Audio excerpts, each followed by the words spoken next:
But to Australia, I mean, honestly, people supporting this, and they live among us, some of them. Today, the Albanese government's rescue package for the Whyalla Steelworks, I've got to say it's frightening. Today, the Prime Minister Anthony Albanese and the South Australian Premier Peter Malinauskas flew to Whyalla to tell the workers they'll spend nearly $3 billion of your money to save the steelworks. Now that it's gone bust, told the workers they knew how to design a steelworks for the future. We don't want a rerun. We want to set it up for the future. We want to do it properly this time. And the Prime Minister and Minister Husic get it, that it's about a long-term transition to see sustainable steelmaking in this country. And what we have done is to combine dollar for dollar on administration to make sure that while the transition is going, to make sure that the steelworks keep operating, you keep being paid. Between our two governments, we have $2.4 billion to make sure that this transition occurs. And we regard that as an investment in our nation. We don't regard it as a cost.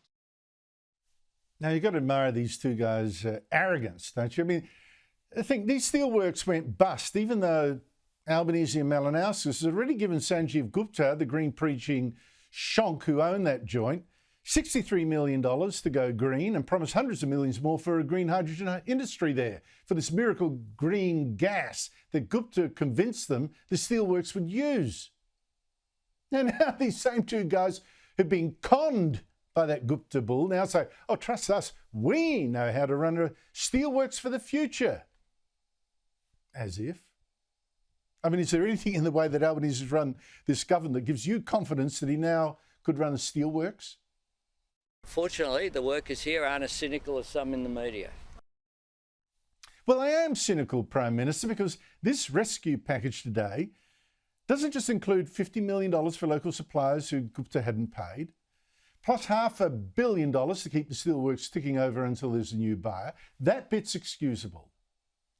But Albanese and Malinauskas also reckon they know so much about steelmaking that they will spend another $1.9 billion to upgrade the mill so it can make steel with green energy. Expensive green energy to make expensive green steel that maybe some fool will buy in a market flooded with cheap Chinese stuff.